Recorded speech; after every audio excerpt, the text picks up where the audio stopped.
As YouTube is making a big push to counter the potential concerns with AI, situations like KateGate are bringing to light worries that people are creating content that is misleading or just plain false, deepfakes. So let's dive in and see what are some of these potential concerns with AI and other types of editing software that are questioning the legitimacy of content. So, for those of you who have been following me, you know that as a branding visibility strategist, I work with influencers and aspiring YouTubers to help them grow their YouTube channels and as well as basically all of their social media platforms.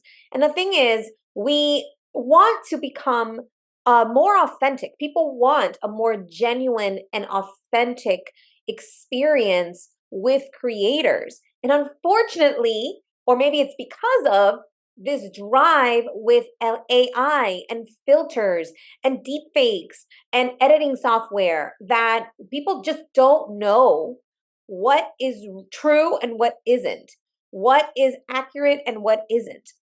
And it's really eroding the trust of consumers, of your audience. And so I thought this was really important and valid to bring up now, especially as it's been called KateGate has been happening. So Kate Middleton, who Princess Catherine, she was pictured, or she put out a picture a couple of weeks ago on the British Mother's Day, and the picture was had a kill notice from the different photo agencies like the APs and such, that this photo was probably doctored, and they used as an example the like the funny little edit over here on the sleeve of Kate's daughter. And so that kind of brought this whole thing to light. And then photo experts have noted, a dozen more potential edits on this photo. And the thing is, why this is a concern is, why did let's assume that she did it, the princess did it. Why did she feel the need to doctor this photo? And if it wasn't her, why did the royal family feel like they needed to doctor the photo?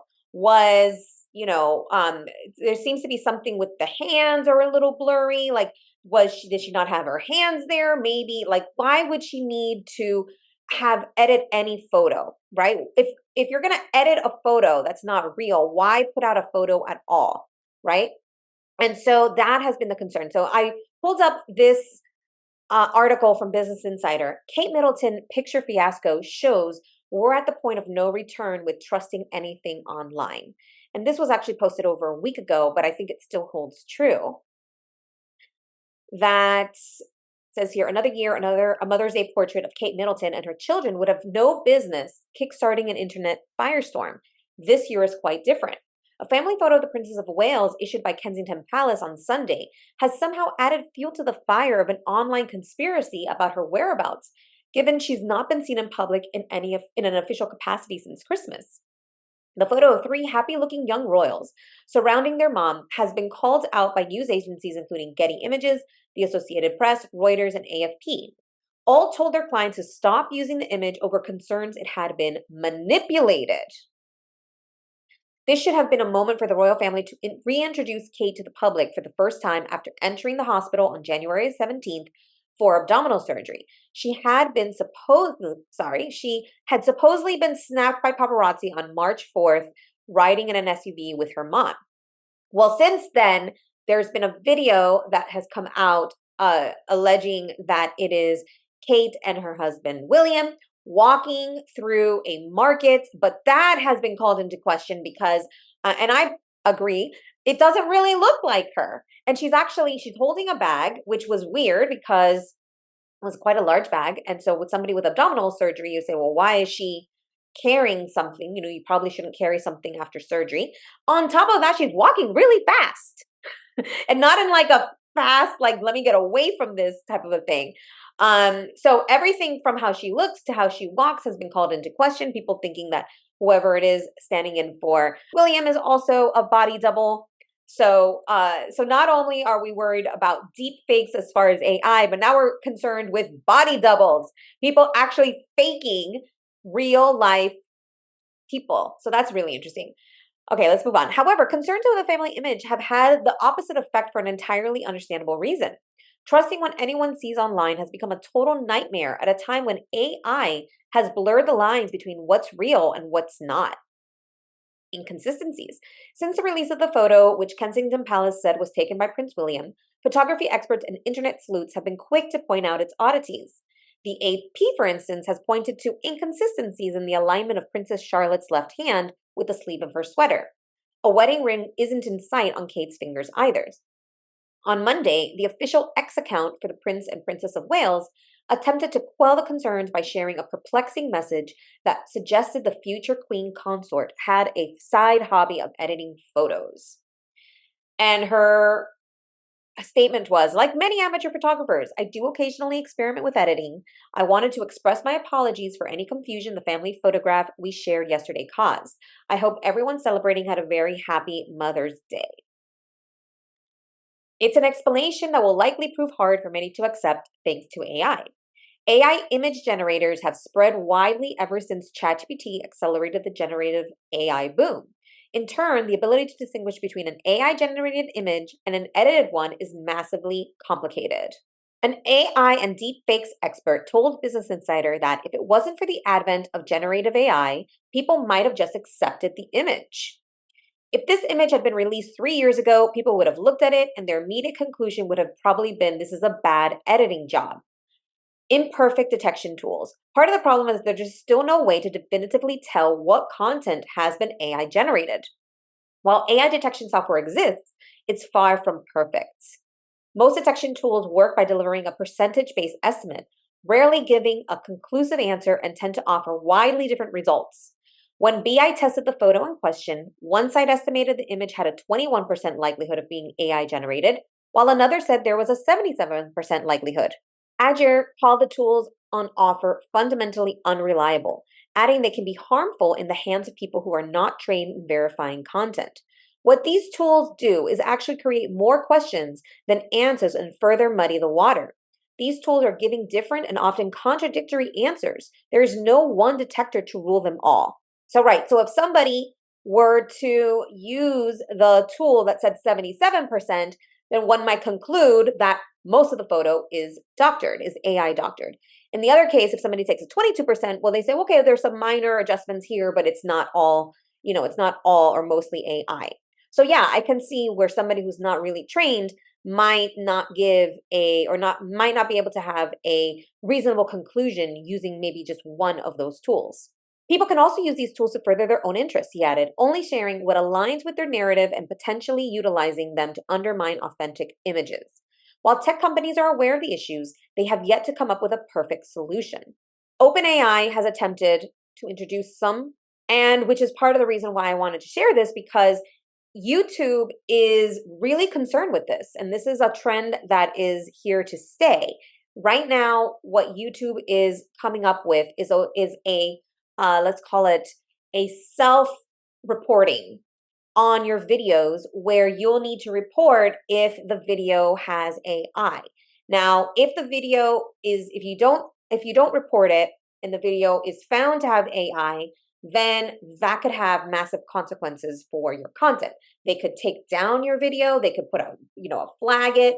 They may even, if you are, if somebody is using it in a sinister way, they may just delete all your content and may delete your channel.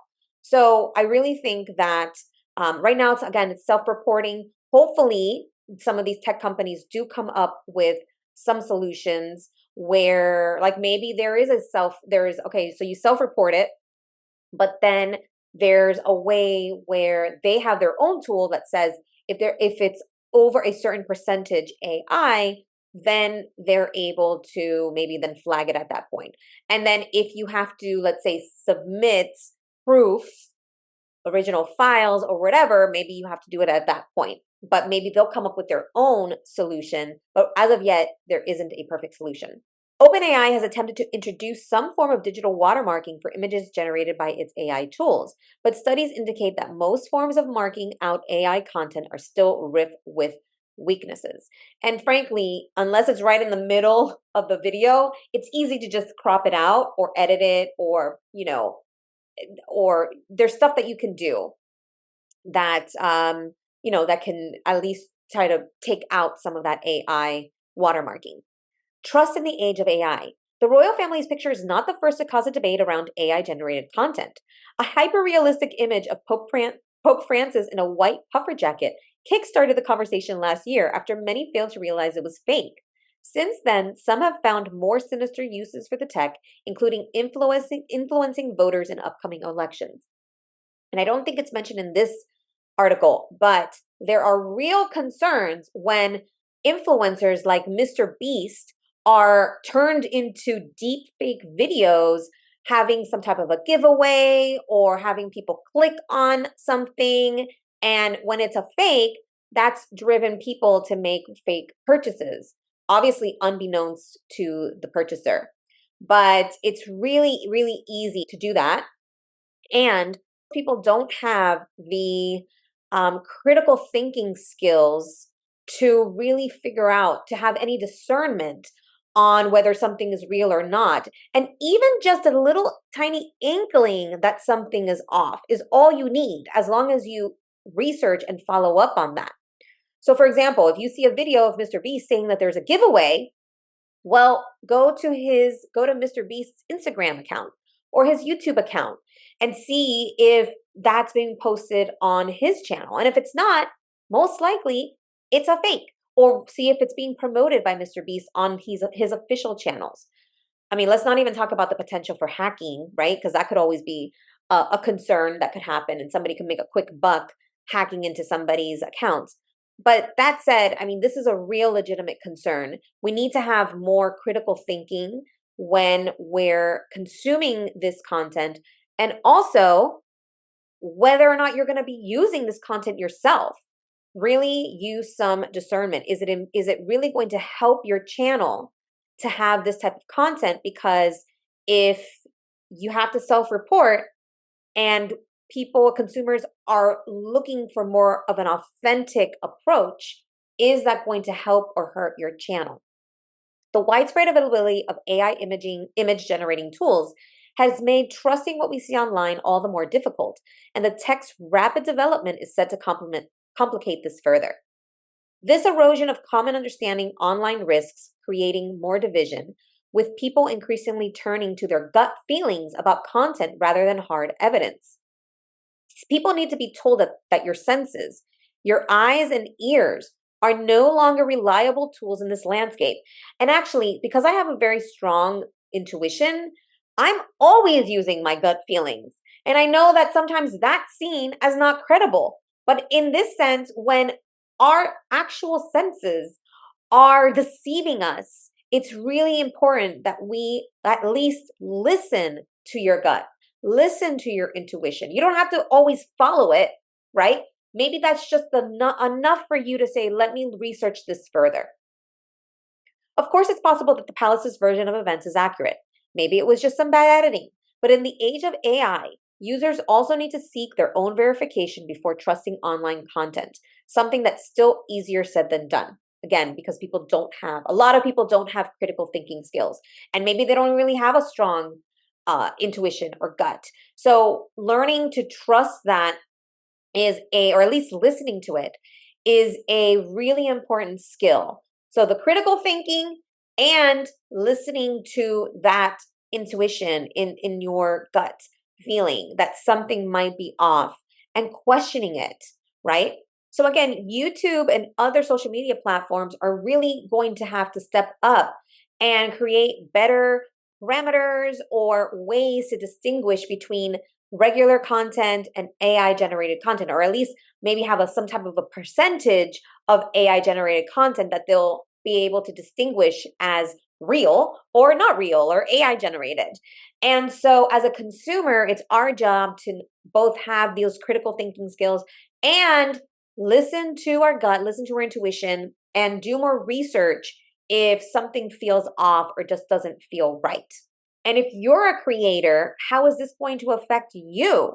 Look at the type of content that you're creating. And if you are using AI in your images or your videos, then maybe it's time for you to reconsider. Is it working for you? What type of content, what type of message are you creating? Are you trying to put out there with your content? Again, we're leaning more toward people wanting that authenticity, that genuine connection. And if your content isn't doing that, maybe it's detracting your audience instead of attracting your audience. Or maybe you get a you get quick growth, but then you don't maintain that relationship. So if you are going to use AI, then use that as a way to be creative, think outside of the box, coming up with something new, but then use your humanness to maintain the relationships, maintain that connection with your audience. So this is just a drop in the bucket of what's possible and what concerns we may have as we continue in this online digital age. But what are your thoughts? I'd love to hear them in the comments. And if you haven't yet subscribed to my channel, make sure to subscribe for the latest news, tips, and strategies to grow your YouTube channel and grow your visibility online. And if you learned something from this video, you'll probably also like this one as well. For more help growing your visibility and monetizing your brand, go to alexanderfigueredo.com. And if you like this video, don't forget to like, subscribe, and hit the bell for notifications. Thank you.